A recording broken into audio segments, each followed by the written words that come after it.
अब मॉस्को ने क्या ऑफर किया, क्योंकि मॉस्को ने ये सारी तो बातें कर दी हैं, इसके अलावा मॉस्को जो है वो एक और चीज भी ऑफर कर रहा है, वो मैं आपको बताऊंगा कि मॉस्को क्या ऑफर कर रहा है, क्योंकि मॉस्को भी कहीं ना कहीं इन चीजों को देख रहा है। मॉस्को ये कह रहा है, यानी प्यूटिन साहब ये कह रहे हैं कि Moscow is also willing to hand over the small parts of Kharkiv, Sumy and Dnipropetrovsk regions of the Ukraine. It controls at pass of the possible deal. The source said. अच्छा, Moscow ये कह रहा है कि देखिए अगर आप हमसे इस तरह की डील कर लेते हैं, आप यूक्रेन जो है वो नेटो में भी नहीं जाता, कोई सिक्योरिटी गारंटी भी नहीं लेता, तो मॉस्को तैयार है खार्कीव का कुछ इलाका देने के लिए वापस, जो उसने कब्जा किया हुआ है यूक्रेन को। फिर स्यूमी, आपको याद होगा वर्ल्ड वॉर 2 में एक इलाका था जिसको कहते हैं बैटल ऑफ स्यूमी, बड़ी मशहूर बैटल रही है स्यूमी पे। तो ये इलाका बेसिकली स्यूमी का जो है ये यूक्रेन में है, तो इस इलाके इसका भी कुछ इलाका जो है वो यूक्रेन को मिल जाएगा। एंड मोर इंपॉर्टेंटली दनप्रोत्सेव, ये भी एक इलाका है, मतलब मुझे प्रोनाउंसिंग थोड़ी रशियन मेरी खराब है, तो इस तरह का नाम है, थोड़ा कॉम्प्लिकेटेड है, आई एम सॉरी, बट ये 2-3 इलाकों की जो फौजें हैं ये पीछे चली जाएंगी और यूक्रेन को ये इलाका मिल जाएगा। अब ज़ेलेंस्की साहब ने क्या स्टेटमेंट दी है वो बड़ा इंपॉर्टेंट है, बिकॉज देखिए ये जो इस टाइम इंपॉर्टेंट जो एकदम से पॉलिसी चेंज आ गया ना प्यूटिन में, ये पॉलिसी चेंज प्यूटिन के लिए भी बड़ा मसला है। खैर प्यूटिन के लिए तो ये मसला नहीं है, लेकिन मोर इंपॉर्टेंट ये मसला ज़ेलेंस्की के लिए। अब ज़ेलेंस्की क्या कहते हैं, देखिए President Vladimir Zelensky has repeatedly dismissed the idea of withdrawing from internationally recognized Ukrainian land as part of the deal,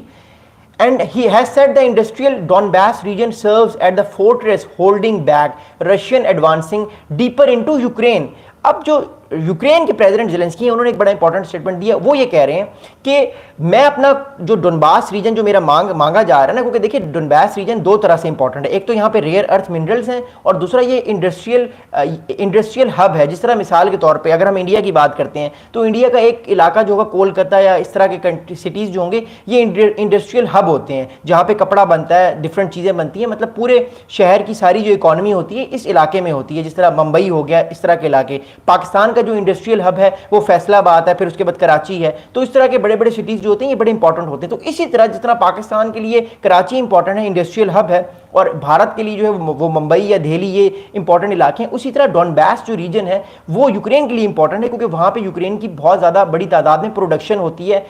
जब जो चीज़ें वहाँ पे बनती हैं वो यूक्रेन जो है वो एक्सपोर्ट करता है और उससे अपनी जो इकॉनमी को so that's the reason why I am saying again and again कि जो डोनबास रीजन है इस पे प्यूटिन की नजर है और ज़ेलेंस्की नहीं चाहते कि डोनबास रीजन उनके हाथ से जाए। अच्छा, इस पर ज़ेलेंस्की ने एक ट्वीट भी किया हाल ही में, वो मैं आपको पढ़ के बताता हूँ, फिर मैं इस वीडियो को एंड करके आपके क्वेश्चंस के आंसर भी देता हूँ। आपके सवालात भी आ रहे हैं, थैंक यू सो मच, आप क्वेश्चंस करते रहें, आप कमेंट्स करते रहें। ओके, ज़ेलेंस्की साहब कहते हैं if we are talking about simply withdrawing from the east we can not do that.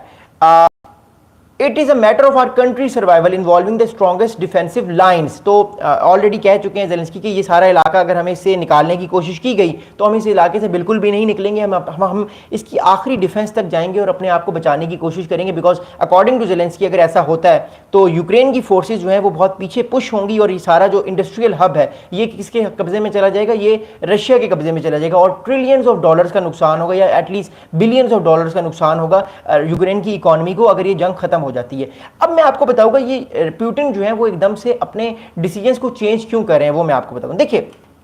मैं आपको ऑलरेडी बता चुका हूं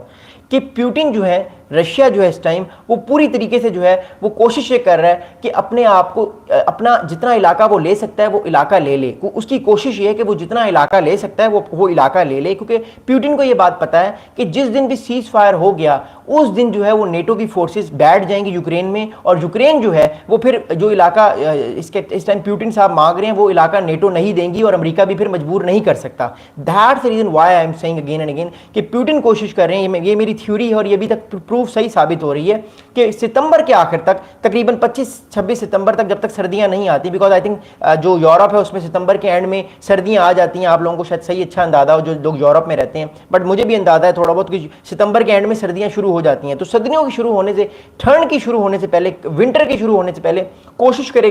कोशिश करेंगे प्यूटिन कि जितना सारा इलाका वो ले सकते हैं वो ले लें, और आंख मार के जो है कभी प्यूटिन साहब कहेंगे कि मैं अलास्का भी आ रहा हूं, कभी कहेंगे मैं स्विट्जरलैंड भी आ रहा हूं, लेकिन असल में वो गेम ये चला रहे हैं कि वो जितने इलाके को खामोशी से ले लें वो ले जाएं। मैं आपको ऑलरेडी बता चुका हूं, आप बीबीसी के सोर्स को भी चेक कर सकते हैं, सीएनएन के सोर्स को भी चेक कर सकते हैं। मैं अपने सारे सोर्सेज की इंफॉर्मेशन दे रहा हूं कि जब से पिछले 25-26 दिन से, तकरीबन 1 महीने से, जब से मीटिंग्स की बात शुरू हुई है, प्यूटिन साहब ने और सारा इलाका लेना शुरू किया और यूक्रेन पे हमले भी ज्यादा शुरू कर दिए। अब अगली इंपॉर्टेंट मैं बात बताता हूं। देखिए यूक्रेन जो है वो नहीं चाहता कि वो अपना ये इलाका डोनबास का ये पुतिन को दे दे, बट मसला इस टाइम ये है कि यूक्रेन पुतिन साहब को इलाका दे, पुतिन साहब को इलाका ना दे, पुतिन साहब ये इलाका अपनी फौज से ले लेंगे, क्योंकि रशिया की फौज बहुत बड़ी है, रशिया की जो बटालियन है वो बहुत बड़ी है, रशिया की इन्वेंट्री बहुत बड़ी है, और रशिया आपको पता है ग्रेट पावर कंट्री है। तो इवन अगर Patriot air defence system, Tomahawk, इब्राहिम टैंक्स, ये सारी चीजें होने के बावजूद भी इस टाइम हमने देखा है कि यूक्रेन अपने आप को डिफेंड नहीं कर पा रहा, क्योंकि उसकी मैं आपको वजह बताता हूं। देखिए थोड़ा सा चीजों को समझिएगा, फिर आपको चीजों की अंडरस्टैंडिंग होगी। देखिए रशिया की फौज है ज्यादा, ठीक है, रशिया की फौज ज्यादा है, इलाका जो है वो ऑलरेडी बहुत बहुत लंबा इलाका है। इतने लंबे इलाके में रशिया की जो फोर्स ज्यादा है, उसकी तादाद ऑलरेडी ज्यादा है, लेकिन प्रॉब्लम यह है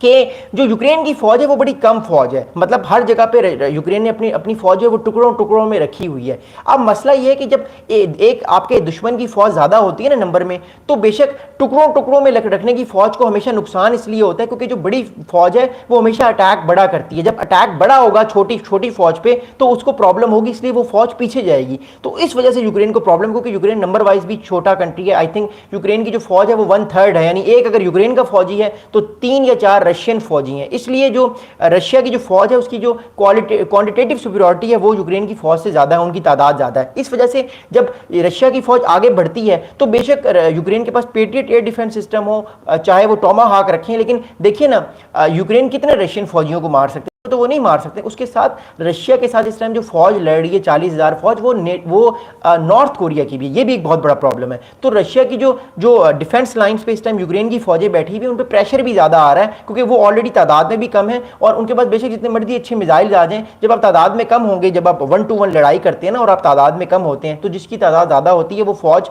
जो है वो अंदर आने की कोशिश करती है। इसलिए पाकिस्तान की न्यूक्लियर डॉक्ट्राइन ये है कि अगर पाकिस्तान को कभी लगा कि वो ह्यूमिलेट हो रहा है इंडिया के साथ, तो पाकिस्तान न्यूक्लियर वेपन यूज कर देगा। इसी वजह से मैं आप लोगों को कहता हूं कि पाकिस्तान ने न्यूक्लियर डॉक्ट्राइन इसलिए अपनी बनाई है कि भारत ने अगर अपनी फौजें पाकिस्तान में लेकर आता है, क्योंकि देखिए